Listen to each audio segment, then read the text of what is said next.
Bonjour, je m'appelle Guillaume Prigent, je suis professeur d'éloquence. Moi je m'appelle Bertrand Perrier, je suis avocat et je suis aussi professeur d'art oratoire, mais moins bien que Guillaume Prigent. Il y a un débat caricatural, il est d'abord par sa mise en scène, par là dont on va le construire, c'est le débat présidentiel. Vous en prenez un en 2017, vous avez Marine Le Pen à côté, Emmanuel Macron de l'autre. Et l'essentiel de la discussion en amont du débat porte sur la couleur des vêtements des uns et des autres, sur l'espacement, sur la température, sur est-ce qu'ils ont des fiches ou pas des fiches, bref, sur à peu près tout qui concerne la mise en scène, mais absolument pas sur le fond de la discussion. Oui, en fait, la caricature du débat, elle vient du fait que ce qui prime, c'est pas le fond, c'est la société du spectacle. C'est-à-dire, c'est l'irruption du spectacle dans le débat qui tue le débat. Tout est fait pour que le débat soit spectaculaire. Or, un débat, ça n'a pas vocation à être spectaculaire, ça a vocation à accoucher d'une vérité. Et si vous mettez un vegan extrémiste à côté d'un fan de corrida, il ne peut pas accoucher de vérité puisque ni l'un ni l'autre ne veut faire un pas vers l'autre. Donc il faut savoir ce que l'on veut dans un débat. Est-ce qu'on veut que l'un fasse un pas vers l'autre ou est-ce qu'on veut juste un clash qui amuse les gens ? Oui, il y a des débats effectivement qui sont complètement absurdes, des débats qui en fait, et c'est assez marrant, c'est comme ça, à ça qu'on les repère d'ailleurs, vous voyez bien qu'ils sont pas là pour qu'on écoute ce qu'ils s'y racontent, on est là pour l'image que ça va créer, pour le buzz, pour le clash, pour la photo qu'on va pouvoir en garder. Il y a un cas assez récent au Parlement européen, vous avez le président de la Commission européenne qui s'en va, et c'est l'heure pour lui de partir gentiment, il a fait son travail, et une députée se lève, sort un faux carton de billets de 500 € et dit, bah voilà, ça c'est pour vous, en se tournant bien vers les caméras, c'est grâce à tout l'argent que vous avez fait gagner aux multinationales que vous allez pouvoir être heureux dans votre vie, et elle n'a strictement rien à dire, elle ne démontre rien, elle n'a aucune preuve, en revanche, tout est fait pour que ce soit une capsule courte, visuelle, et très sympa à diffuser pour elle sur les réseaux sociaux. Oui, les débats caricaturaux, en fait, il y a soit la mise en scène, hein, c'est Paul Amar qui offre des gants de boxe à Bernard Tapie et Jean-Marie Le Pen, on a tous cette idée en tête. Et d'ailleurs, eux-mêmes, Bernard Tapie et Jean-Marie Le Pen, sont sidérés par ces gants de boxe et regardent Paul Amar de façon un peu désabusée en disant bah, on vaut peut-être mieux que ce que vous voulez de nous, c'est-à-dire un affrontement spectaculaire. Et donc, le débat canular, c'est ça, c'est aussi sa mise en scène qui en fait un canular. Il y a un débat historique qui est très récent et qui d'ailleurs fait encore débat, et c'est assez heureux parce que le débat n'est pas clos. C'est tout le débat lancé par la question de MeToo et en France de Balance ton porc, c'est-à-dire la question de ce qui a longtemps été mis sous le boisseau, de ce dont on n'a pas voulu débattre, les violences sexuelles et sexistes. Et ce débat qui a démarré évidemment de manière très dure, de manière très intense, parce qu'il y avait toute cette colère refoulée, légitime, peu à peu s'installe dans le débat public, peu à peu se diffuse, sans qu'il soit contesté. Et c'est aujourd'hui un débat qui fait société, c'est un débat qui construit encore nos échanges, et c'est très heureux parce que ce débat continue à vivre et à changer nos comportements. Oui, dans les débats historiques, sans remonter à la querelle des anciens et des modernes, mais même si on est sur une période assez contemporaine, en fait, ce qui fait un grand débat, c'est que le sujet est essentiel. Ça peut être la construction européenne, ça peut être l'IVG, ça peut être la peine de mort, ça peut être le mariage pour tous. Ça, c'est vraiment des grands débats parce qu'ils mettent en œuvre des principes fondamentaux. La fin de la vie, le début de la vie, qu'est-ce que c'est que l'amour, qu'est-ce que c'est que l'engagement international de la France. Tout ça, ce sont des grands débats et c'est un peu l'avocat qui parle là, mais celui sur la peine de mort, il est immense aussi parce que il y a un homme qui l'incarne, qui est Robert Badinter, et qui va in fine être précurseur et par la force de son éloquence va faire vaciller des convictions et va aller contre une majorité pour imposer un choix politique envers et contre tout. Dans les débats clos, il y a cette idée que ne peuvent participer au débat que ceux qui ont le droit d'y être, que ceux qui ont la compétence, l'expertise ou la légitimité. Et il y a une opposition assez récente, c'est ce qui s'est passé pendant la pandémie de Covid, entre la perception française, il y a urgence, on va donc légiférer par ordonnance, le gouvernement, un cercle d'experts assez resserré, va décider chaque jour de l'évolution des règles et de comment il faut s'adapter à la pandémie. Et vous avez le contre-pied, ce qu'ont fait outre-Rhin les Allemands, en considérant que, quelle que soit la gravité de la situation, il fallait que le débat soit toujours public, que le Parlement garde ses pleins pouvoirs et que le public, le peuple, soit toujours concerné par la discussion parce qu'on intègre mieux une règle, on accepte mieux une contrainte lorsqu'on a pu en parler et en débattre que si elle vient d'en haut et qu'on n'en saisit pas toujours, au fond, la justification ou la nature. Ouais, en réalité, l'existence du débat, elle pose la question du lieu du débat. Quel est le bon lieu pour débattre?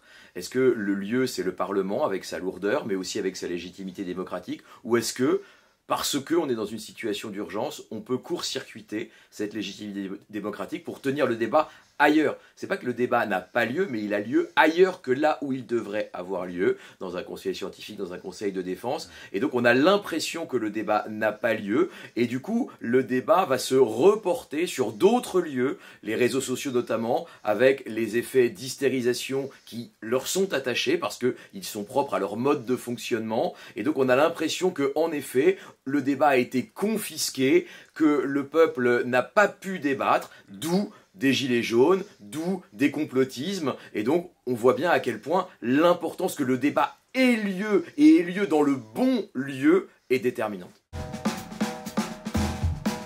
Il y a des faux amis du débat, qui se présentent sous des jours très heureux et qui en fait viennent peu à peu l'abîmer.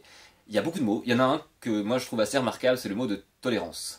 Parce qu'il sonne très bien, que personne ne va vous dire qu'il est contre la tolérance, que personne ne peut dire qu'il est contre la tolérance, que la tolérance est toujours une chose assez heureuse, sauf que personne ne sait la définir concrètement. Qui tolère, jusqu'à quoi, jusqu'à quel type de choses on peut accepter qu'il y ait tolérance ou pas? Est-ce qu'il y a des idées intolérables? La réponse est que oui, en France, il y a des idées qu'on n'a pas le droit de défendre. C'est le négationnisme, par exemple, et c'est très heureux. Donc, cette idée de tolérance, en fait, d'un côté, elle permet de dire beaucoup de choses qui sont souvent assez malheureuses, et d'un deuxième côté, elle manque de traduire, au fond, un vrai trou dans le respect qu'on a avec celui à qui on parle. Au fond, je ne t'écoute pas, je ne suis pas attentif à ce que tu dis, je ne débat pas avec toi, je tolère ta parole, je suis bien gentil de te laisser parler, et puis à la fin du débat, je n'ai fait que te tolérer. Et si quelqu'un vous dit, quand vous arrivez chez lui, non pas bienvenue, mais je tolère ta présence, on peut se rendre compte assez vite que c'est pas un compliment qu'il est en train de vous faire. Et juste à côté de la tolérance, et dans la même idée, il y a le respect. En fait, le respect, étymologiquement, c'est regarder comme une chose.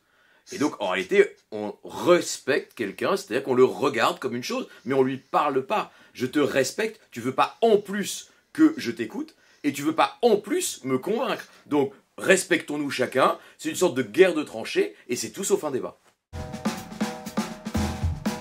Débattre avant d'arriver à une solution ou à un point commun ou à un point d'accord entre des points de vue qui sont parfois très difficiles à concilier.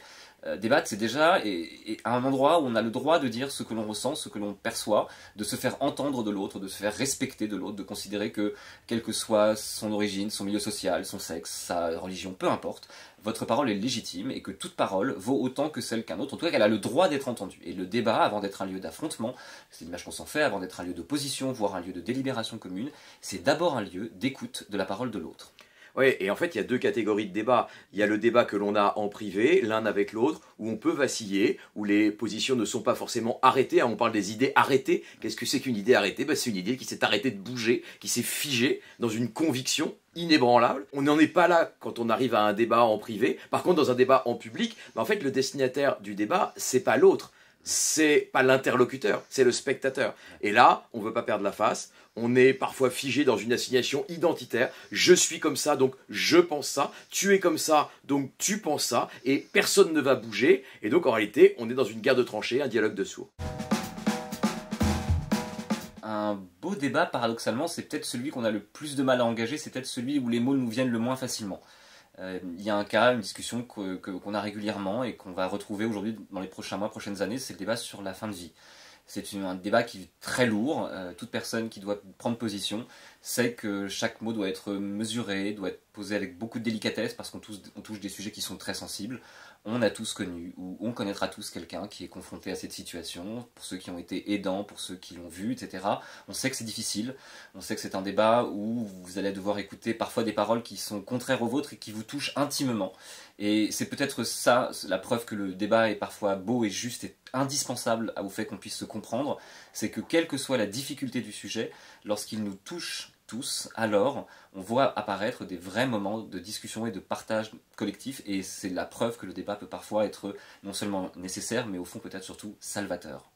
Oui, dans la même idée, il y a eu évidemment la question du mariage pour tous. Le débat sur le mariage pour tous renvoie à des institutions séculaires. Qu'est-ce que c'est que le mariage? Qu'est-ce que c'est que l'amour? Qu'est-ce qui est consacré comme institution de l'affection entre les êtres? Comment on fait une famille? Et tout ça, ça renvoie à des passions très personnelles. Et c'est là probablement qu'on a les plus beaux débats aussi, parce qu'il y a le temps. Non seulement il y a les valeurs qui sont universelles, et puis il y a le temps que l'on a pour décider aussi parce que c'est pas juste débattre pour débattre, c'est aussi débattre pour, in fine, décider. Mais il y a quelque chose à la fois de fondamental et en même temps de profond, mais sans urgence, qui fait que là, on peut avoir un beau débat.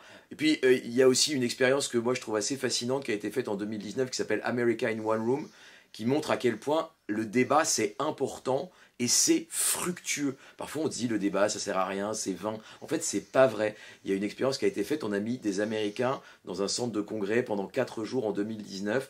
Au début ils étaient d'accord sur rien, au bout de 4 jours, parce qu'ils avaient le temps, parce qu'ils avaient des experts, parce qu'ils avaient des petits groupes, parce qu'ils avaient des médiateurs, parce qu'ils avaient la volonté d'aboutir, ils avaient l'honnêteté de vouloir aboutir et d'accepter de changer d'avis, ils étaient d'accord sur quasiment tout. Donc en réalité, si on a des espaces de vrai débat, c'est-à-dire de l'expertise, du temps et de l'honnêteté, le débat, ça sert vraiment à quelque chose.